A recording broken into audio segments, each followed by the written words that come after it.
is the Chewing the Cud podcast, a podcast for the UK dairy industry, brought to you from the southwest of England and listened to around the world.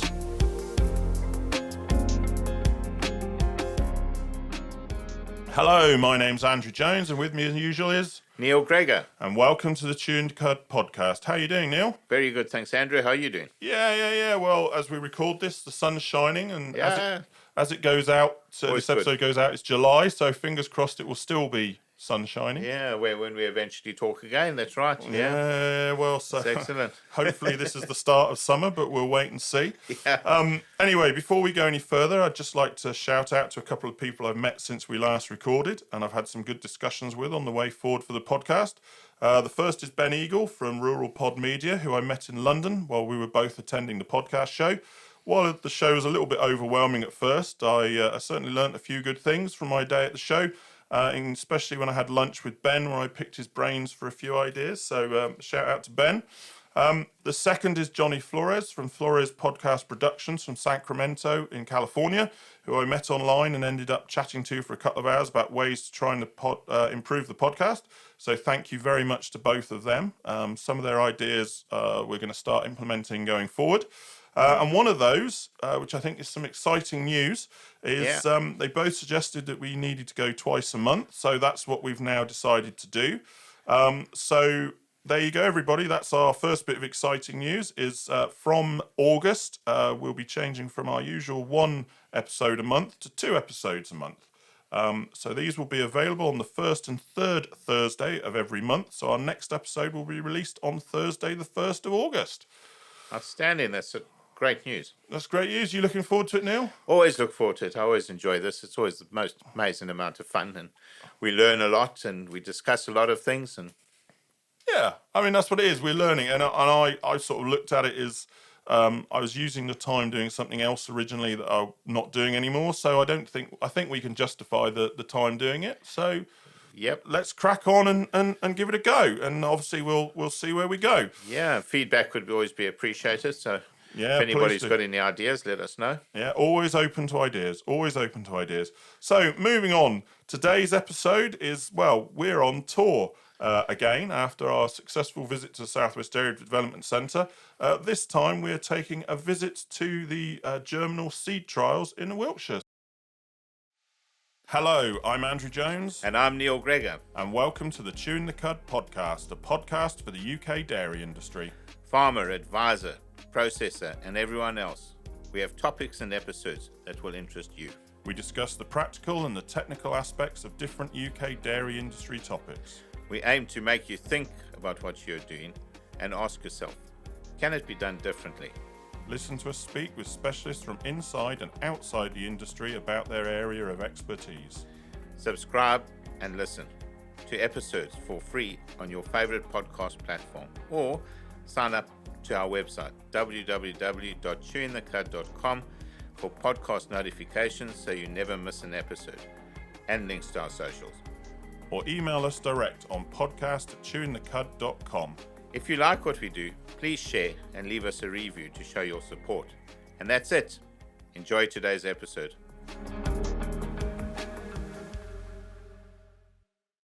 Hello and welcome. It's July, and this month we are taking a tour of the Germinal Horizon seed facilities up in near Melksham. And with us today, our guests are Jo Matthews. Hello there. And Jo is Technical Trials Manager for Germinal. And also with us is Harley Brown-Keech. Hi, good afternoon. Who is Area Sales Manager for Germinal, but I believe a bit more up north than here. Yeah, so I cover North Wales and Central England. So we're going to take a tour shortly around the site and have a look. But let's start with you, Jo, if we can. What's your background? How did you get to where you are today? Well, that's probably quite a long history. But so I'm from a farming background. Right. I'm actively farming still, but I have an interest in the scientific side of things and disseminating information out to farmers and merchants and everyone within the industry. So I continued after my degree to do a PhD in legumes and cover crops. And then from that, I moved into working for NIAB, running the recommended and national listing process. Which part of NIAB? So I was a forage crop specialist for Forage NIAB, crops, yep. which was dealing with the recommended grass and clover list that we. Yeah, I think I got an updated one through the post the other day. Yeah, and then from there, I then took an opportunity. Germinal asked to see if we'd like to explore setting up Germinal Horizon Wiltshire, which is a dedicated trial site looking at breeding and management developments of novel and interesting products in forage. So you say you're still farming relatively local, I'm guessing. What are you farming wise? So we're beef farming and also arable as well. So lots of putting into practice what we tried to do in the field, really. That's very good. The science side of things. Do you? We do try, yeah. Which actually I guess is quite useful. I quite often say I inject a bit of commercial reality See. to trials and feedback. Well, So important. that didn't kind of work, or that works really well. It is important because if it's not, it doesn't matter how much it works here. If it's not going to work commercial reality, there's no point. No, And also understanding it. If you've worked with it practically, you understand it a lot better. So, yeah. yeah, you get to. I think I ask different questions because of my background. Yeah. Yeah. And that can present more challenges, but equally it gives us a different slant on some of the research we do going forward. Definitely. And Harley, yourself? So I've been with Germinal for about 15 months. Previous to that, I was in the biosolids industry for about 8 years. Yep. Done a degree in agricultural crop management at Harper Adams. Yep. Was running a small family farm of 150 acres that was tenanted. Yep. And unfortunately, that came to an end 2 years ago. Hence doing the this move now. over to Germinal. Yeah. Huh? Cool. So we're here at your site in it's Germinal Horizon is its official title, isn't it? Is that correct? That's your Yeah, that's correct. Yeah. R&D side Yeah. of Germinal. Yeah, so that's our R&D part of it, our research and development element, and there's 3 main Horizon sites. So there's Germinal Horizon Wiltshire, where we're sat today. Yep. Germinal Horizon Aberystwyth, Yep. where all the core breeding takes place. Which is what most people know in terms of the ABBA varieties. Yeah, definitely. And then there's Germinal Horizon Broadfields, which is in New Zealand. Yep. So they do a really interesting job of, they've got breeding, they're taking the quality from the GHA material Yep. and adapting, and GHA? German Horizon Aberystwyth. Right. Yep. And adapting it for New Zealand New and Zealand. looking also at management and that kind of thing there as well. So tell us a little bit about the history of Germinal between you. Well, Germinal are a 6th generation family firm. Yep. We're 200 years old next year. So, Wow. Yeah, a long time in the industry and a wealth of knowledge overall. And a well-known name, let's be Yeah, honest. of course, absolutely. Main production site is based up in Lincoln, Yep. where we do a lot of mixing and cleaning of our materials. Yep. We grow sort of circa 4,000 hectares of herbage crops Yep. in the UK, Yep. and partnered around the world with other materials to provide that sort of resilience and insurance in supply chain Yep. across our demands for the UK market. So Germinal only research UK and New Zealand. There's nothing anywhere else. There are cold tolerance testing going on in sort of Sweden and things, and Yep. there's trials in Sasa and various other parts of the world, and everything's sort of trialed out and goes around the world to check it. But Yep. the main core breeding is done within Aberystwyth. And Right. So, as you say, the main core is down. What is your role here at Wiltshire? Do you then take on that to go on again, or what's your role here in Wiltshire? Well, I think we have the best of both, really, but I shouldn't tell anyone else that.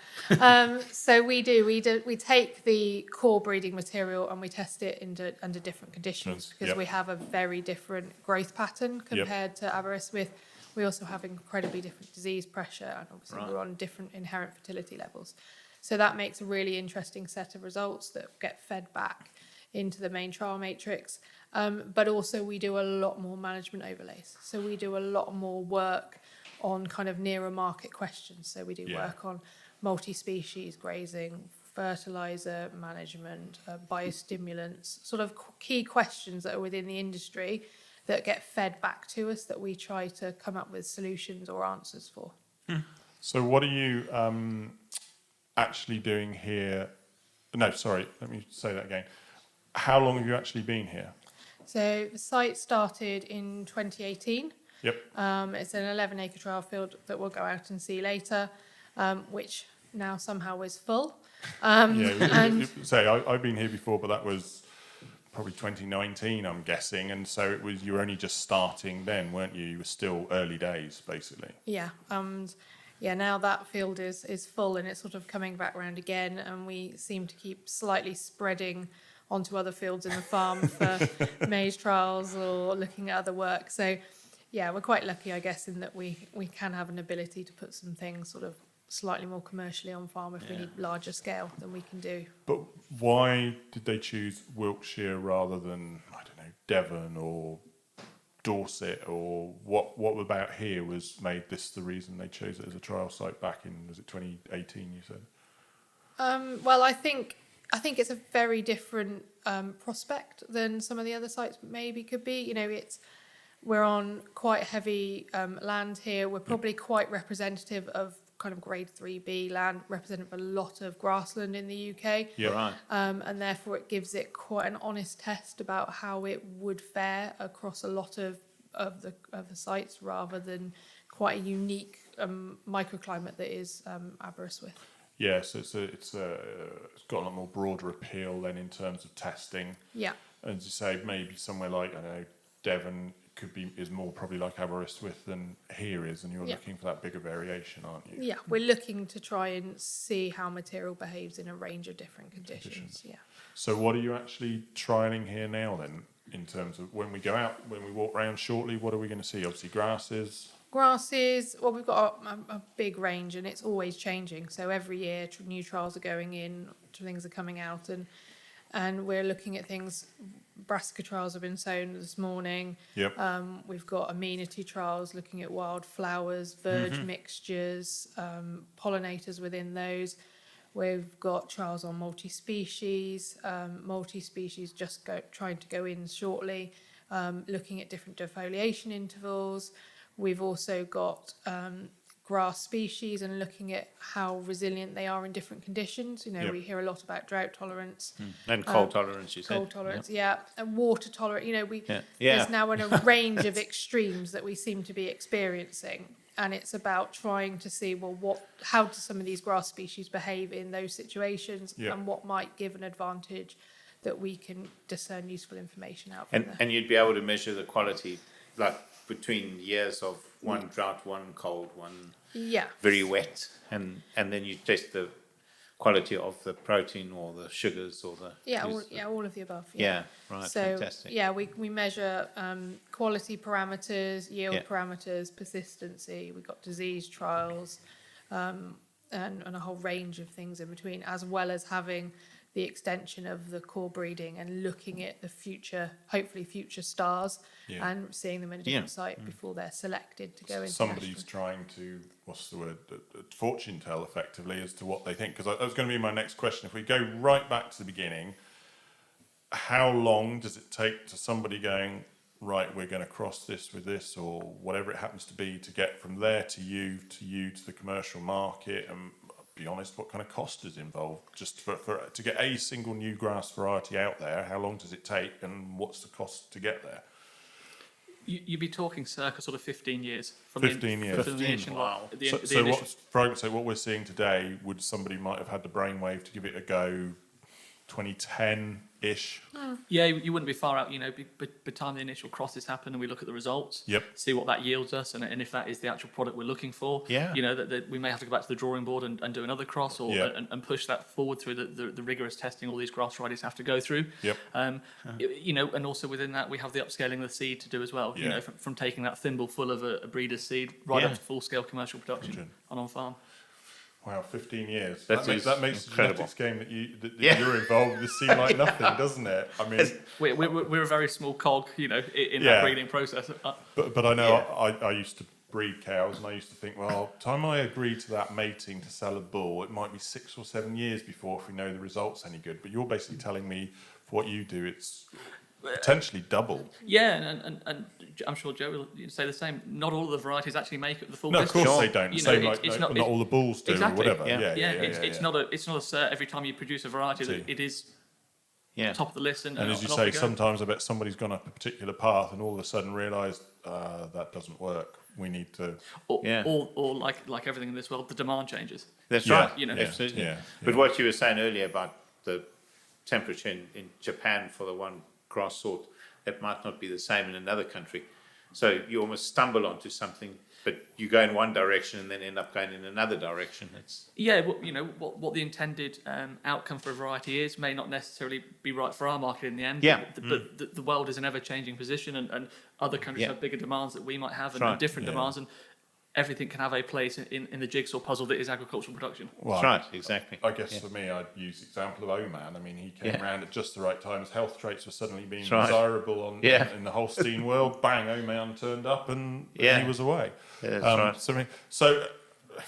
What's the cost of getting something from the original cross onto the market? You look embarrassed there, Harley. No, or you're not sure? It's an expensive process. Of course it is. We all know that. You would be talking six figures. 6 figures. Right. I wouldn't know a specific, but it must be 6 figures. Jo, any advances? No, that's probably fair enough.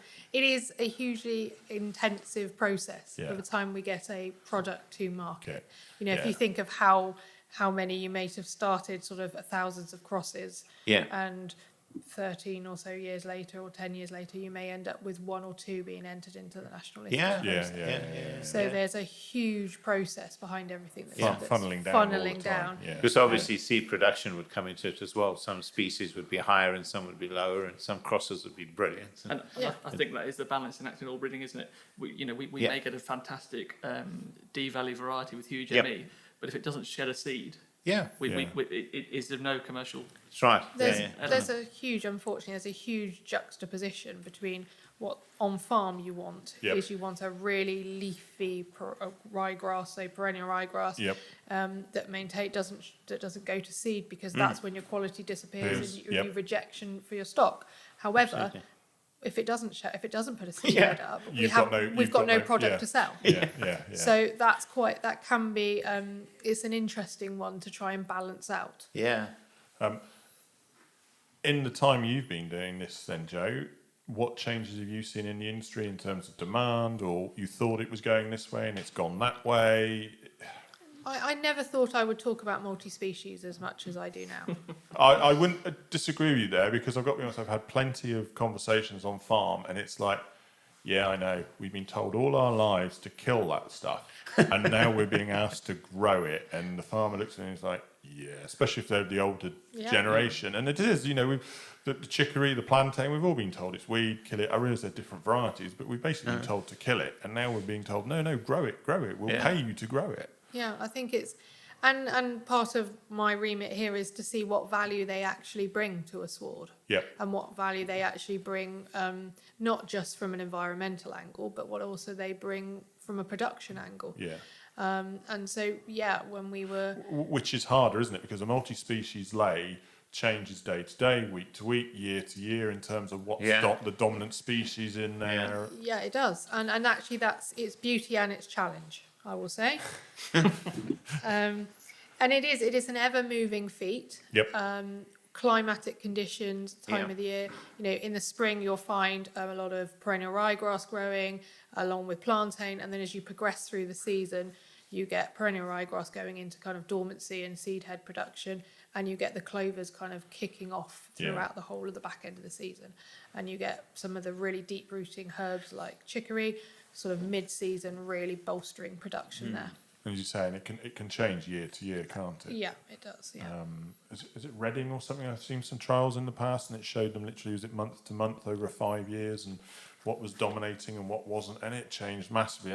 I know I've seen it myself on farm, that a couple of years ago when it was dry, I went to a farm, I remember in August, and I'll never forget, you had this cover of red clover, and all you could see is red clover, but it created this lovely microenvironment that underneath everything was there, but it was just sitting waiting for that moisture, and then it went. Whereas you went to another part of the farm, didn't have that red clover cover, and it was just all brown, and so it was going to take longer to recover, so it allowed a quicker recovery.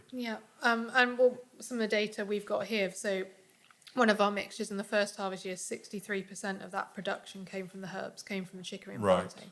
4 years later, 6.3% of that total year production came from those two particular herbs. And what's dominating in that time? Is it more ryegrasses coming in, or they just happen to be dying out, or more clovers? It's to do with the loss So we saw plant losses of those two dominant herds of that chicory and the plantain. Yep. And then you also see clover dominance coming in along with early season grasses dominance. And I suppose it's the tradition, isn't it? Clover usually talk about it's the second year really it kicks in, isn't it? Yeah. So I suppose you say you're seeing that with the herbs dominating the first year. By then the clovers come in, and that is it. And I know that some of the work I saw here when I was here last, obviously you've been testing the likes of Aberclaret, isn't it, with a 5-year clover. Yeah. More of those sorts of things coming along? Oh yeah, definitely. And it's something we want to keep pursuing. You know, persistency in red clover is hugely important. I think it's a great crop that offers huge benefits. And yeah, we are constantly trying to push the persistency of it. And we've got more exciting ones coming through that aren't quite there yet, but are in the pipeline. Is there anything you can tell us about? Well, you could, but we wouldn't be allowed to walk out. Yeah, exactly. No, that's absolutely fine. That's absolutely fine. I guess as you've not worked them too, how are you finding it, Harley, with them? Really enjoyable. You know, really every day's a school day. You know, you look at grassland. It's a huge crop in the UK. Yeah. You know, and probably, unfortunately, fairly undervalued. Maybe in certain scenarios. The constant research and development is fantastic for us being on farm. Yep. It gives us that confidence to sort of go out there with those answers and know they're scientifically proven. And Jo's knowledge is obviously fantastic what she's doing here. And we are taking those answers to farm to allow these guys to be profitable and to look at reseeding and achieve that milk yield or the daily live weight gain they're looking for. But whilst being environmentally friendly. Yeah. You know, over all of this, we've got an environment to protect, and our species and our varieties can help us do that. And having the knowledge of mixture formulation and what is going to persist and what is going to yield the best and what is going to, fatten that lamb quicker than anything else to keep that farm sufficient.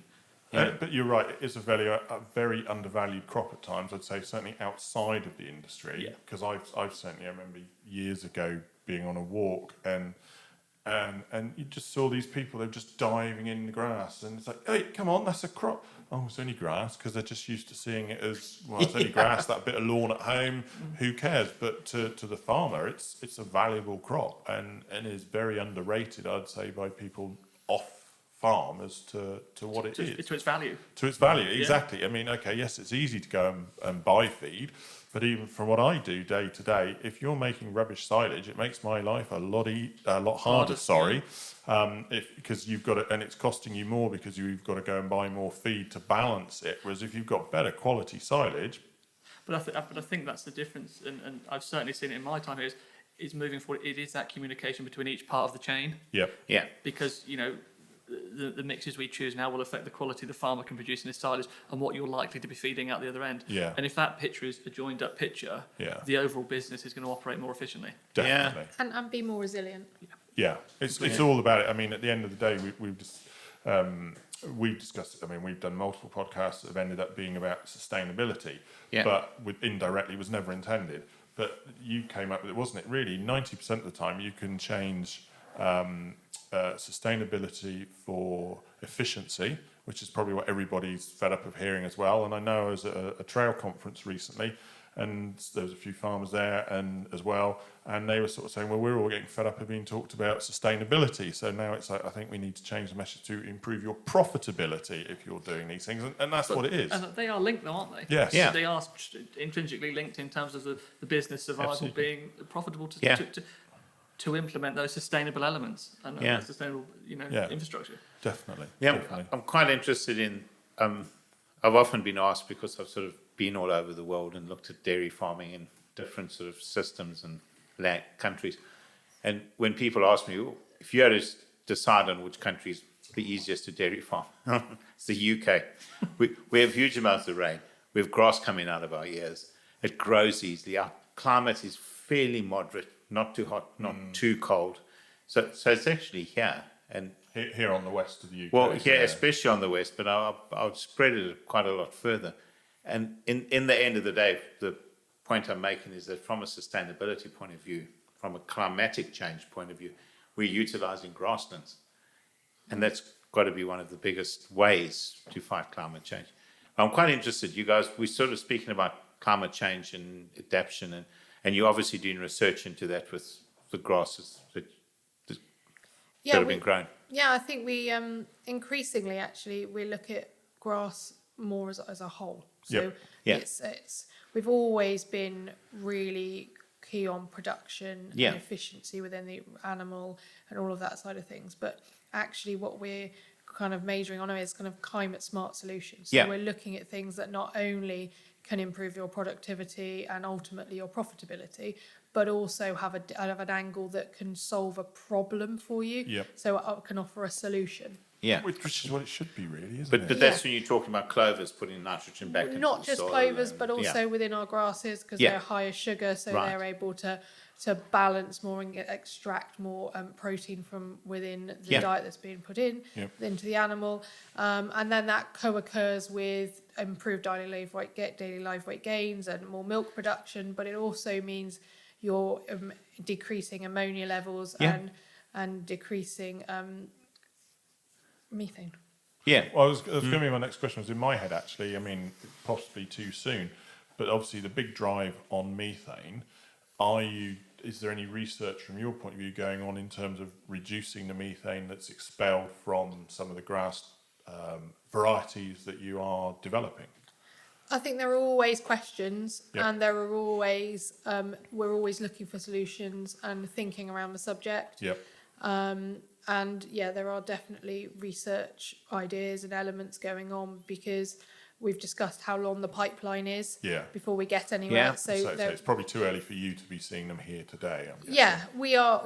There are things kind of in early stages that have done, but high sugar grass has sort of been embedded with us for a long period of time, and that's already quite a game changer in terms of the efficiencies it can bring within an animal. And we have more kind of ideas and solutions that are in development at the moment. And you say that's what ABBA are known for, isn't it? It's the high sugar grass. The whole but as you do research, that will come through though, even on the old grass. You've got the seed, and as your research changes, as things come in and you look at different aspects, I suppose. Definitely. There's a huge collection of material at Aberystwyth. There's a huge collection of knowledge. And there are projects that may have been undertaken 20 years ago that we go, actually maybe that now works. Let's revisit that. And that we're very lucky in that respect that we have that library and collection to be able to pull on, to be able to go, right, okay, let's channel and go down this angle and see where we go. Because I often say that breeding is a bit like an oil tanker. It's quite difficult to just sort of massively switch directions quickly. So it sounds like an even bigger oil tanker than the dairy breeding industry. Potentially, yes, So we're very lucky in that there's been a lot of investment in research over the years, and there's a lot of novel products and knowledge that's sort of banked up there that we can pull on. So, what projects can you tell us about? We look at each other nervously. Yeah, I was going to say. We'll ask the same question when we're out and about. We'll actually see. But since we set this up, I've been trying to rack my brains as to some of the stuff you were working on when I was here, probably say 5 years ago, and I cannot remember what some of that was. And I was just going to go, and how did that develop? But I cannot remember what those projects were. So we've got a really interesting development in red clover. That's coming through, which is actually a stoloniferous red clover. Okay, can you explain that? Yeah, so obviously red clover, as we would expect, grows from a crown. So it's very upright and doesn't tolerate grazing that well because of potential damage to the crown. Whereas this is a stoloniferous, so like a strawberry runner. It roots along the surface. I think I have read about this in the past. Actually. So this is more akin to a white clover, but is really grazing tolerant. So it could potentially be a real game changer. Traditionally, white's been grazing, red's been forage, hasn't it? Or serving. And everybody wants the red. Because of the added benefits of red clover, with polyphenol oxidase. Do you see bloat as a problem with clovers anymore? Yes, people do have issues with it at times. Mainly through cattle going out hungry on wet dewy mornings, gorgings, sudden changes in diet. Can cause issues. It can be an issue but if you manage it well and understand the factors that are likely to affect it, you know, you can mitigate that risk to some degree. And I suppose the difference of the lay, because if there's a lot of mixed grasses in there, then but it's also, you know, it's all about management and understanding that there is a risk. Yeah. So it's all about the mitigation you put in to try and prevent hungry cows going out and gorging on clover. One I don't know a lot about, but funny enough, I was talking to a sheep farm the other day. What about estrogen in red clover? Because that's always the factor that, no, I'm not putting my sheep anywhere near red clover when it's tupping time because of the estrogen. Didn't know that. Yeah, we would second that. You know, it's still we would advise avoiding grazing red clover pre and post tupping for ewes. Yep. Like everything in research, there's further work to be done. I'm sure the answers will come out, but in terms of a management tool, we would advise still avoiding pre. Seen anything in cattle on it? Because I've had that conversations with a few people because they've read what's in sheep, and I've got to be honest, I've never noticeably noticed anything when we've been feeding red clover silage to dairy cattle or anything like that. Feedback on farmers, it doesn't come up. It's just sheep are a weird thing. I've also heard of it in horses. Have you? Oh, wow. At a conference I was at about 20 years ago, someone said that they what does it do? They're another breed, so we won't go there. Well, yeah, exactly. What does it do to the estrogen? Lift it up or it's drop it? It's high in estrogen, isn't it, or something like that? Yeah, it can affect their fertility. So it does. It's the normal sort of just... Yeah. Huh. I only knew about it because it was a client was considering it and found it about the sheep, and because it was in sheep, he was a bit worried with it with the cattle, and we went with it. And we didn't notice any difference. No, especially they were block carver, so they didn't want to. Risk upsetting things. We are now outside of the Germinal Horizon trials. Again, with us is Jo and Harley. You may hear some cars in the background, so I'll do my best to do what I can with them. But anyway, Jo, talk us through what you've got in front of us and what we can see. Well, I guess first of all, I should probably say that, you know, it's all part of a rotation. So even though we're 11 acres, which sounds quite significant, actually every year this field is divided into 5. So we only get one allocation of new sowings a year because grass generally is a perennial crop. So at least it goes into 3 to 4 years of management and cropping thereafter to see how it performs. So we're actually in front of the 2022s here, and this is small 1 metre by 1.2 metre plots, 4 replicates, and this is at random, completely randomised, and this is the future stars, shall we say. So this is perspective what we'll see on farm in a couple of years' time. Probably further away than that. So this is probably 6 to 7 years away. Wow. Okay. So this is very small. They're the kind of the initial looking, it's what we call the half sib plots. And this is just looking... As in they are related when you say half sib? Yeah, I believe so. Right, fair enough. Just want to make sure we're all talking the same terminology. And these are all going to come out, and potentially out of this selection will then go, when we've reviewed this data, they then go to larger plots. And then from that, maybe out of the 20 or so candidates here, 1 or 2 might be entered into national listing, which then will mean that in 5 years' time, 1 or 2 may get onto the record. I was going to say, if you I can't remember if we quite clarified it when we were inside. If you start with, I don't know, how many varieties would you start with in a year? Potentially right back at the beginning, you could start with thousands. Right, and by the time you get here, how many? So here we're probably at 20 to 30, right. Of which this trial is also replicated in Aberystwyth as well, so the same plots are there as well. Yep. And then the next generation on again, we'll probably get as far as 15 to 18 candidates. It'll go from 30, say, to 15, so sort of half. Yeah, and then that's the final stage before it then gets selected to go into official trials. Right. And official trials, we potentially will put 1 or 2 a year in. That would be NIAB trials rather than your own trials. Yeah, so they're facilitated by NIAB, and they are the ones that are used for national listing or variety listing, of which any variety that's going to be sold in the UK has to be on that list. And there's obviously a cost for you to have it put on that list. There is indeed a cost, but there's also, it's also like an accreditation stamp. So it has to have VCU, which is value for cultivation and use. So there has to be a value to the market.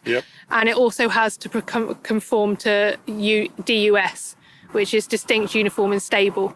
So it really does guarantee that a variety can be identified from everything else on the reference collection, but it also has to be uniform in those expressions, and it also has to be stable. So in 4 or 5 years' time, or in a particularly hard way, it doesn't break down and then try to become something else. So that's the kind of regulatory element in order to purchase seed in the UK.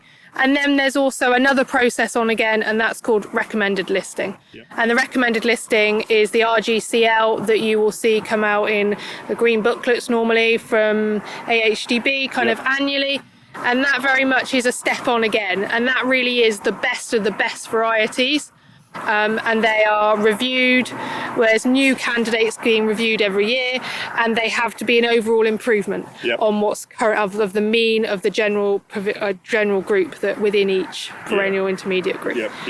So the bar is constantly moving and constantly improving. You know, yield and quality are constantly going up, and we're incredibly proud and delighted that at the moment we're kind of leading that at Germinal at the moment. There's a lot of ABBA varieties, aren't there? Yeah. There's a lot of ABBA varieties which combine quality and yield.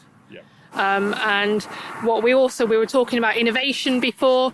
And it's really key for us that any innovation that comes in, whether that's because it's got deeper roots or whether it's a festilolium or any part of the novel traits we might look at for resilience to a stressor, doesn't lose the key characteristics of quality and persistency. Is persistency something you measure when you're doing the trials? Yes, so persistency we measure partly by giving them a really hard time. Right. So our trials are designed to exploit the genetic potential of a variety. So we push them as hard as we can.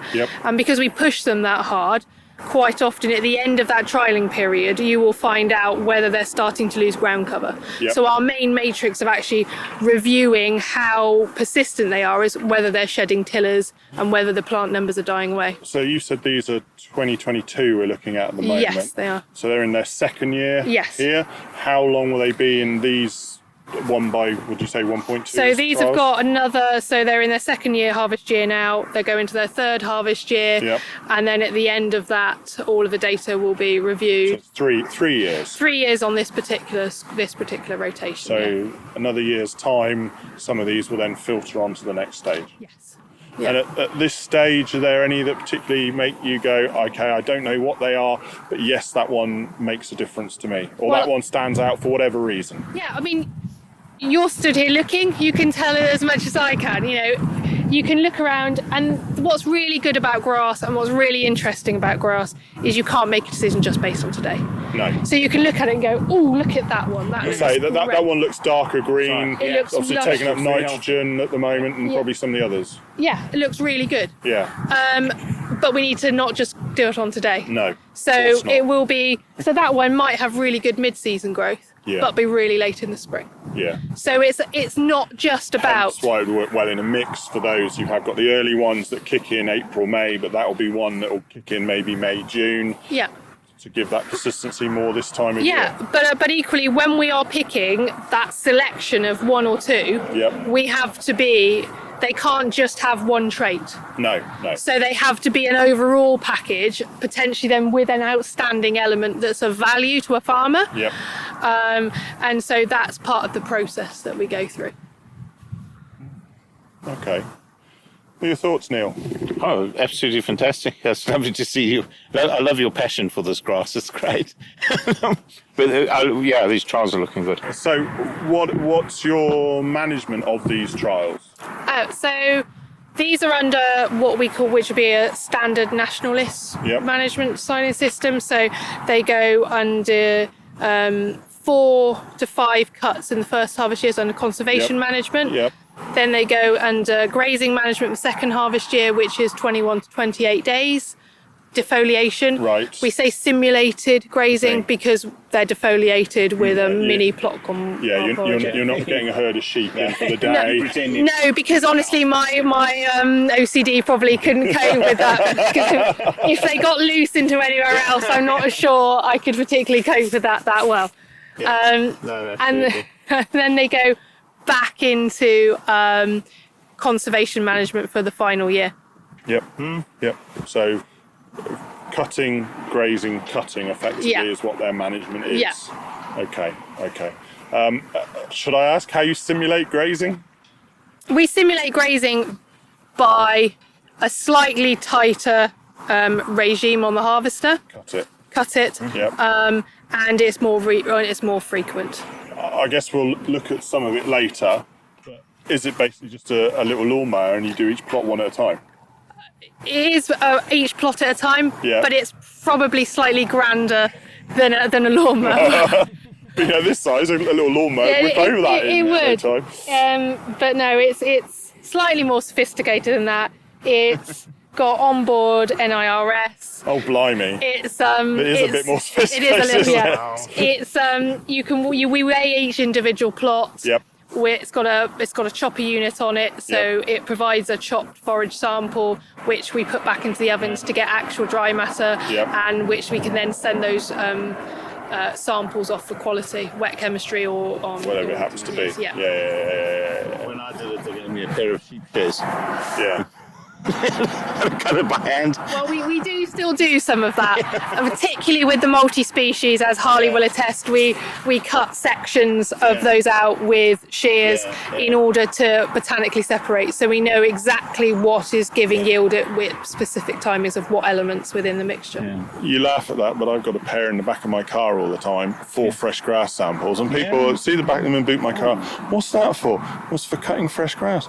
Yeah. Oh, and it works. It's the best thing to have. Yeah, definitely. Unless you've obviously got a fancy gizmo that does it all for you. Well, if it could do it all for me, that would also be great. But unfortunately, it doesn't. It doesn't necessarily replace the manual cutting, but it definitely can help at times. Definitely. So if we work down that way, what? So this is 2022. We've got in front of us. Whole section. Whole section. 1, 2, 3, 4, 5, 6 lines of 1, 2, 3, 4, 7, 8, 9, 10. Is it 11, 12? Yeah. 12. So 6, 12. So 72 individual plots here, all from 2022 grasses, trial grasses. And what's there? Probably 4 for each variety within here. Sorry, 4 subplots of each variety. Yeah, there's 4. It's 4 replicas. Yeah, that's the word. Replicants. That's the word I'm looking for. Okay. Okay. And then we move. This is moving into what we call our around the world trials. Yep. So there's a lot of material from all around the world, and we look at it because some of it is novel and different potentially to what we're doing. Genetically differently, But we also look at it and we explore it under UK conditions, so under our particular growing condition. Because I often say, I've been told this is the best. Bees knees in New Zealand. And this is the greatest Italian ryegrass you'll ever see. Yeah. And it's like, okay, well, let's see what it does. Yeah. And quite often, and that's why these trials exist here, is they go against benchmark varieties of their type that's currently within the industry, or currently commercially available or coming forward, and then we review them against that and test them. So you can see there's a huge variation in height within these, huge different growth characteristics. So where are these varieties from? Well, they're from lots of different agents from all around the world, Yeah, so it is literally around the world. It is literally around the world. It's not just New Zealand. It could be New Zealand, Australia, US. Anywhere and everywhere. And we will review it and see how applicable it is with the UK. And we don't just do this with grasses, we also do this with forages. We do it with chicories or plantains or anything like that.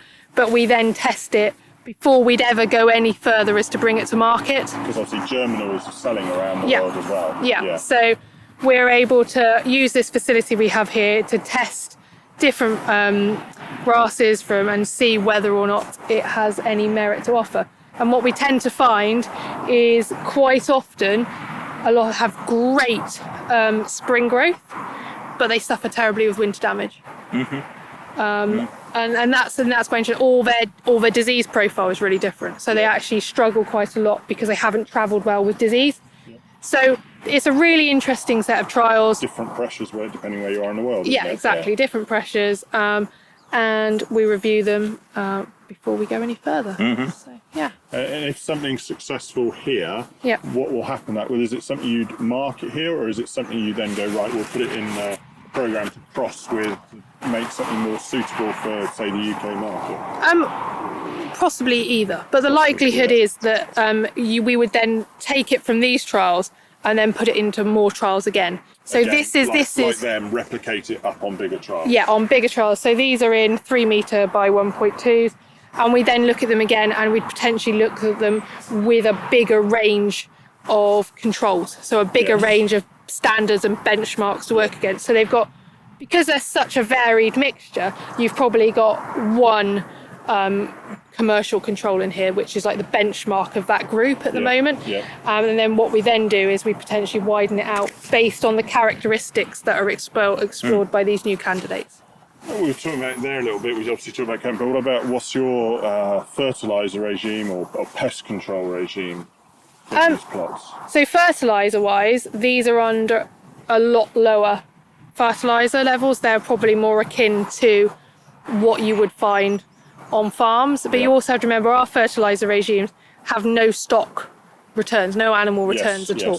So that has to be kind of factored into the nitrogen levels that go on. But these are kind of probably under circa 250 kilos of N a hectare a year. Whereas the ones we were just looking at, because I said we were exploiting their genetic potential, are probably up much higher, nearly 400. You're really pushing them. We are really pushing them because we really want to see them pull themselves apart from a statistical perspective, so we can really, to the extreme. Which is also why it's a really good hard test on them from a persistency perspective, because we're really pushing them all the time with fertiliser and cutting them hard and really kind of beating them up almost. So you're out here almost for them weekly, fortnightly? Every couple to 3 weeks at the moment they're being cut. So And fertiliser though, I mean, it's probably so they get cut they get fertilised after every cut. And we've got disease trials, that kind of long one that's waving just in the background is a disease trial, and disease trials again are kind of a real cornerstone, because we need to ensure that material we put out has the best agronomic disease resilience we can. And so for some reason I seem to be quite good at inducing them to get hoxes of many deathly natures. And we basically stress them a lot. So that's why they're long.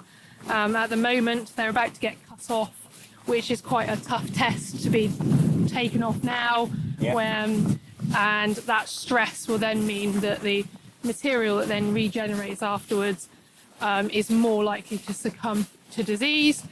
And then interspersed within this is really susceptible material. So we take breeding material from all different breeders, from all different parts, and we make a mixture, a cocktail of really susceptible to act as a kind of incubus. A draw. So to try and evenly infect. So we don't just have a point that because that variety is next to that one, therefore it's more likely to get disease that way. It's that there's a picture frame all the way around here of diseased material, so we can really look at it. And they're all replicated plots in here, and just seeing if there's some rust coming in, and so we will be outscoring this before we take it back down and leave it to hopefully get crown rust later on in the season. And then that feeds back into the breeding programme, and then if they're susceptible, they're instantly They're usually out. They're removed, They've got to show something really good not to. No, it's pretty much a hard no. Is it now? Yeah, it really is. Climatic conditions are such that disease pressure can have a huge impact on farm, so that gets directly fed back in there, pretty much gone out of the programme. Yeah, because I have been to another trial plot with a competitor of yours. Then I remember that autumn, all the ryegrasses were covered in rust. And yet the soft-leaf tall fescues weren't covered in rust. And it was just noticeable that particular winter that obviously different variety, different species, it reacts differently. And actually sometimes you'll go, okay, I've got we've got cocks that say that, I've got hideous rust in there, but the ryegrasses are clean. And it's all to do with the races and what's around at that time and what they're susceptible to. But I mean, equally, you can get a ryegrass that looks completely clean and the next door one can have completely gone over. So it is a really important part of our programme overall, and I think it's an increasing part of what we do here. In fact, that whole area that's sprayed off down the bottom of there, that's going into disease space plants. Right. So, do you have to, this is disease now, do you have to leave this area clean for a period before you can use it again? So this whole section, so we're now stood in the 21s, this whole section will get removed as one, and then we'll go into kind of a fallow or a clean-up year.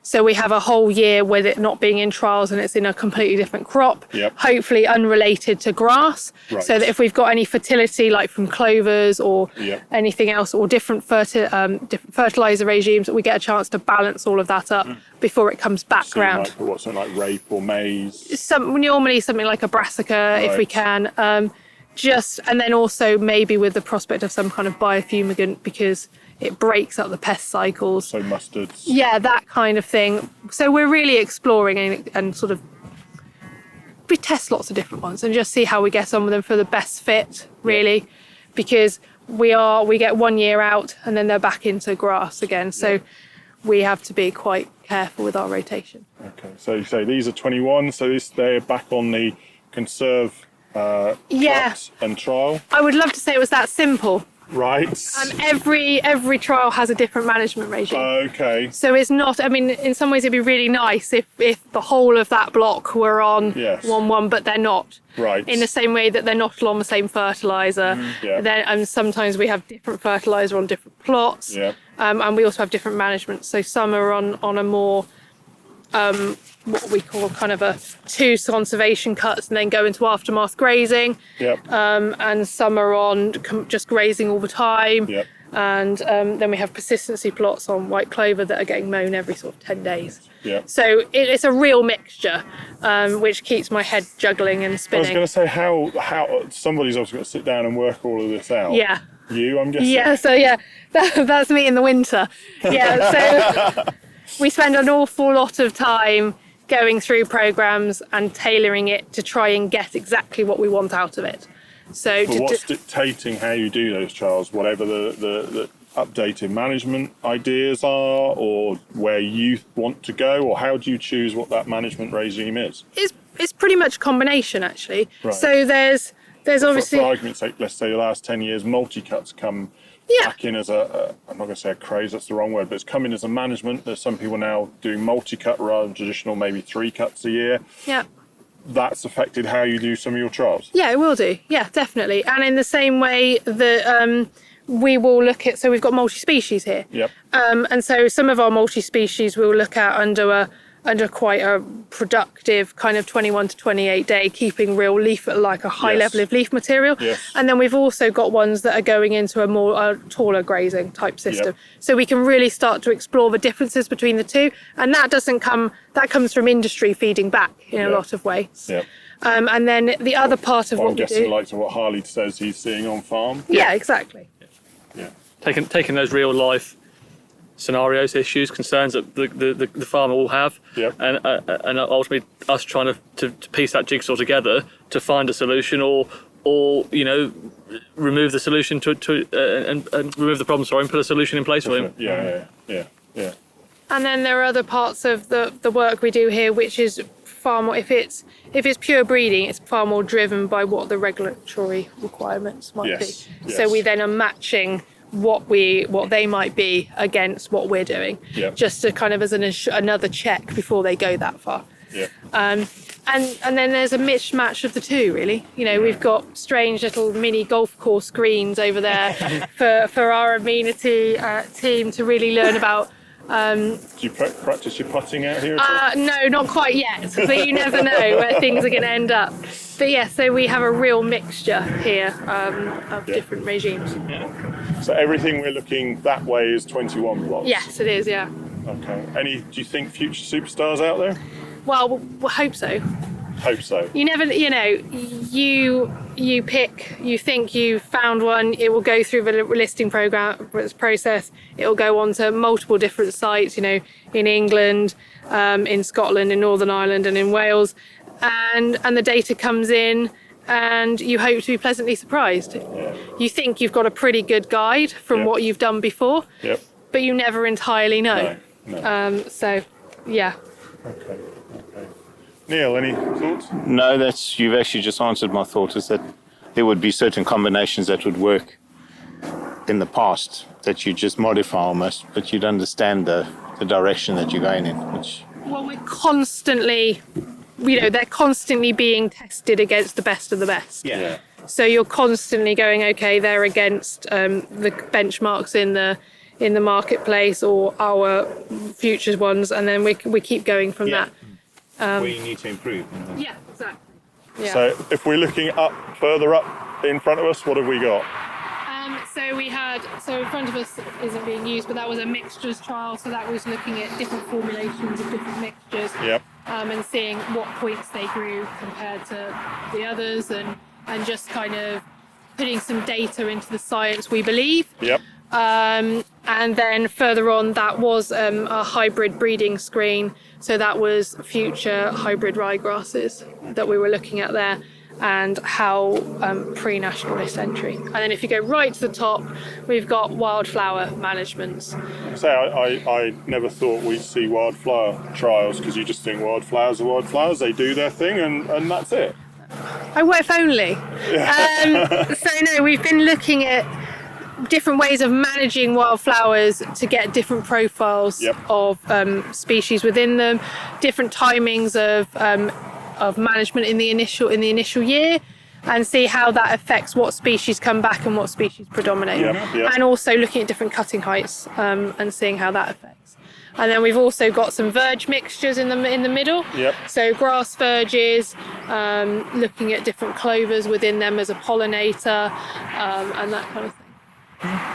So at the moment we're seeing a lot of white flowers, but I'm guessing you've got other bits and pieces in there as well. Yeah, so at the moment it's predominated with oxeye daisy, but we have had samfoin out there, vetch out there, ladies bedstraw, burnet. So it's a good mix. Yeah, really nice mix. Perennial wildflowers, and then the annual wildflowers are going to be going in as well soon. So obviously some of those are herbs that you would see in a multi-species lay as well. When you mentioned samfoin and the bird's foot trefoil. Yeah.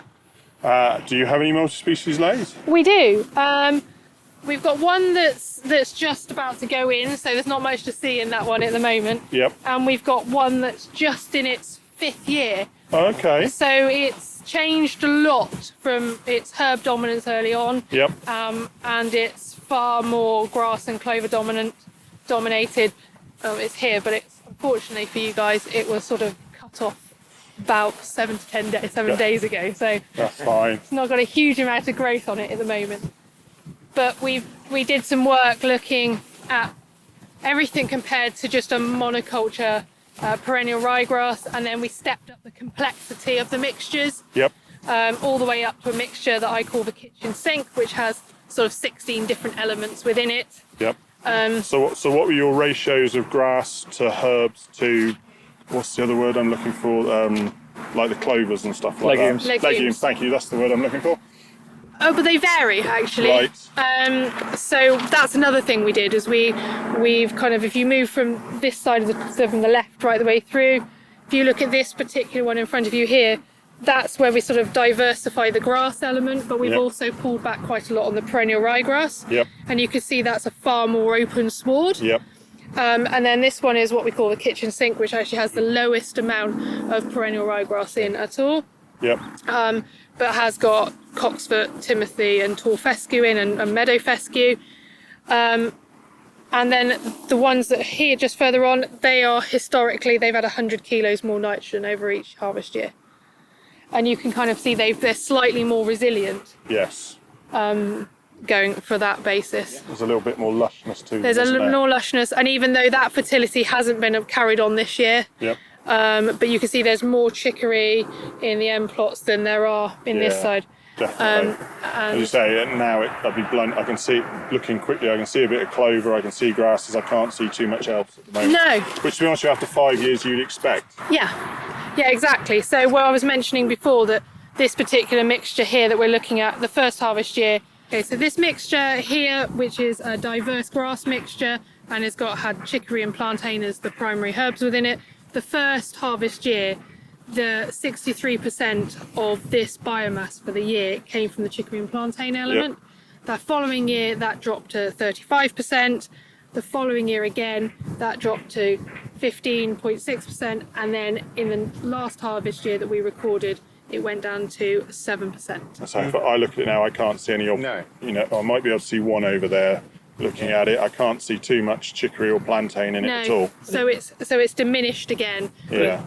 It's those take-home messages that we can use on farm, talking with the grower and the end user to understand how this lay will change, when to be grazing, when not to be grazing it, what type of stock to graze it with, you know, when to conserve it, when not to. And it's just those real take-home messages that really give us that ability on farm to be that knowledge and advice. So in front of us this way, we had some further work looking at a mycorrhizal trial, looking at hyphae underground as a seed coating, and just seeing whether or not that conferred any benefits in terms of establishment or longer term in terms of quality or disease mineral profile coming into the plot.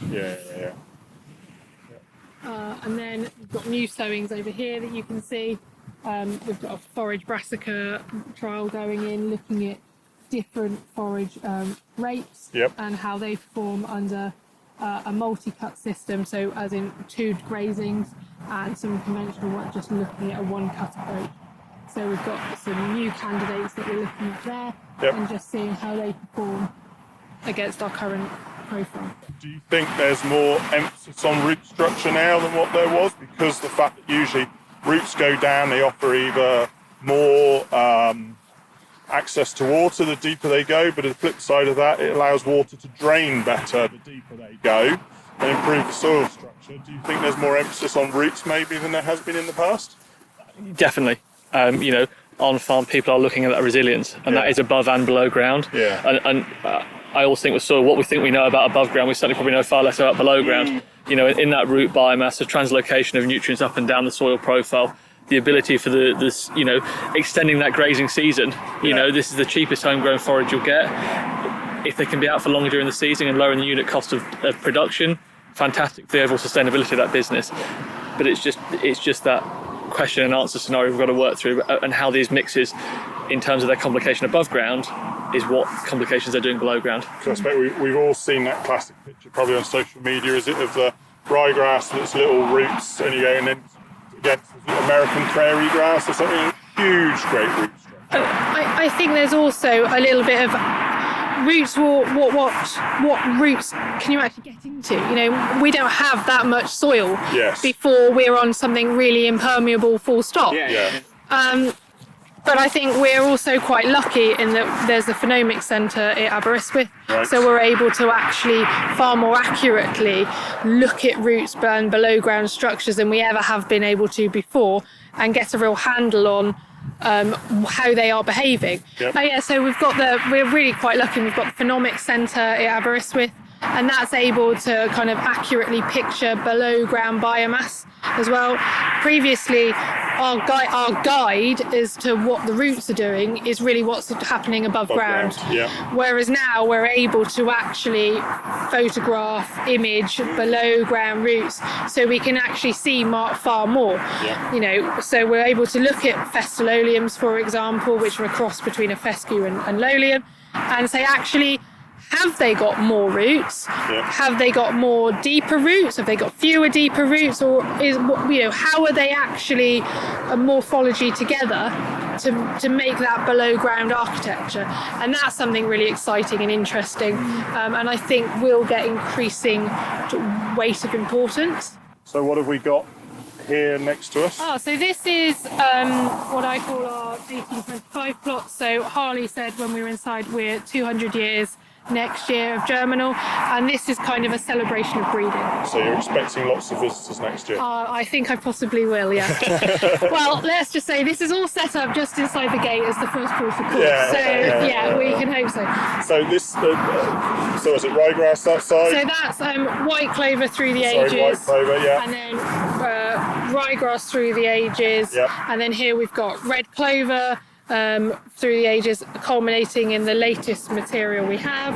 And then further on, we've got the hybrid breeding program. So you've got some really old material. Well, let's take the red clover. If we walk up the red clover, what have we got in each of the different plots? Do you know that? Because I'm guessing you probably do, because it's not a randomised plot in the same way. I do, but you might have to give me a moment. You've got to look it up still. That's fair enough. There's so many plots here, you're not going to know them all off the top of your head, are you? So here we have. So this one's. That's a guard plot. So this is just to ensure no errant lawnmower drivers get confused and decide to cut somewhere they shouldn't. Yeah. And then we've got S151, which is a really old red clover variety, otherwise known as Essex Broad. Yep. And you can see it's much thinner than everything else and it's much smaller. And then as we move through red variety like Aber Ruby, which is quite an early Aberystwyth red clover. Yep. And then we'll just skip along. This is Aber Claret, which is the first red clover that we would happily see doing 5 years, which was a real breakthrough. And then this is Aber Red Runner here, and Red Runner is the stoloniferous red clover that we were talking about. And you can really see the difference that although it's a red clover, it's not like a red clover you've ever seen before. I was going to say, if you asked me, without seeing the bits of red clover in flower, I'd almost think it was a white. Yeah. Because it's a lot lower, whereas traditionally reds are high, as in grow high. It's a lot smaller leaf than you'd probably expect from a red clover. So yeah, if you said to me otherwise, I would have gone, oh no, it's a white, and then obviously you look around and you can see some red flowers. Yeah, it's really exciting actually. It's first red clover that you can really graze, and actually really enjoys grazing. Red clovers can be grazed, and they feature quite prominently in multi-species mixtures. But this one really loves to be grazed and grazed. I'm going to ask what might seem a bit of a stupid question, but when you've got whites that do this sort of role, why do you want to breed a red? Because traditionally you would think red for forage, white for grazing. Yeah, well, Harley may well be able to help me out on this. Red clover has polyphenol oxidase. Yeah. So it has the ability to get more of the protein extracted to the animal than a white clover. So that's the really interesting part about it. That's the same as if you cut an apple in half. It's that browning on the outside. It's the same. It's the same principle. Cool. Probably also to note here is about New Leg. So Germinal are involved in a New Leg project, which is a DEFRA-funded project. There's 10 industry partners involved with that. We're looking at two things. Different products in terms of Red Runner, our Aberlasting, which is our Stoloniferous and Rhizomatous white clover, Birdsfoot trefoil, and it's looking at the potential to eliminate the need for artificial fertiliser on UK grasslands by the amount of nitrogen that's able to be fixed by the legume. So currently the legume will fix about 150 kilos of nitrogen through the year, with 75 kilos of that being used for itself, and 75 kilos being available for its surrounding counterparts. And the project is looking at the way to increase the nitrogen fixation up to about 300 kilos. Leaving the original 75 kilos for the plant itself, but then the 225 kilos been available to feed that growing crop and growing lay through the year. And the way that is likely to happen and has been investigated is through the rhizobia and the soil profile, being matched with the elite strains of rhizobia and the different legume varieties in terms of a speed dating process, speeding up that ability of the plant to start the nitrogen fixing process through that growing season. Looking at it, my other comment is obviously it's not as high. Do you think it's as good for cutting, or are you finding any issues with it with cutting? I would say that it's a grazing type. It is more grazing. It is. So think of it as, although it's got red in the title, you have to think of it more as a white. Right. In that So way. it's not like it's not. You wouldn't put it in a cutting. Like it is to go in a grazing. Mix. It really is a grazing mixture. You have other options with it, but equally, if you think of it that it has the ability of a white clover, but with added benefits. Yeah. And it's white clover plus. Could you put those benefits into white clover? Oh, I don't know the answer to that That's one. that's fine. I'm just asking the question. If you know what I mean. It's funny if I can see one white clover in there. I know that needs to disappear. That won't be here if you come back again. The knowledge and understanding we have of daily live weight gain of animals grazing red clover. Yeah. And can have the ability for the increase in resilience to the red clover and survival rate. Yeah. It's a win-win. It's a win-win for the farmer, isn't it? Yeah, of course it is. So that project you mentioned, Harley, how long has that been going on? How long is it going on? It's just a 5-year project. 5-year project. Yeah, and it started this year. So early doors. Yeah, it's very, very early doors. But we have some novel products in the breeding program already that will sort of or are being used as part of that project. How do you measure how much nitrogen they're fixing? Because everyone quotes the 150, but how do you measure that they are fixing 150? That will be through percentage of clover content within the sward, in terms of getting that magic 30% within the sward, but also measuring the number of root nodules on the plant, and the density of the roots below the ground, I believe. Right. Okay.